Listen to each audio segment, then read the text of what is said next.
اور بددل نہ ہونا اور نہ غم کرنا۔ اگر تم سچے مومن ہو تو تم ہی غالب رہو گے۔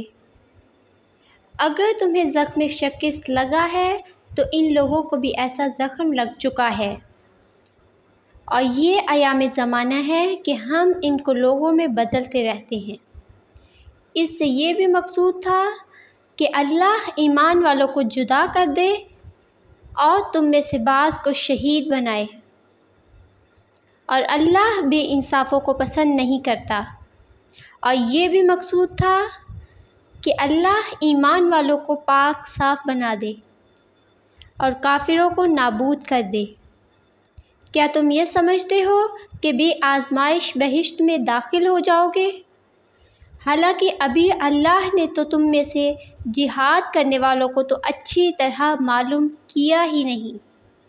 اور یہ بھی مقصود تھا کہ وہ ثابت قدم رہنے والوں کو معلوم کرے، اور تم موت شہادت کے آنے سے پہلے اس کی تمنا کیا کرتے تھے، سو تم نے اس کو آنکھوں سے دیکھ لیا۔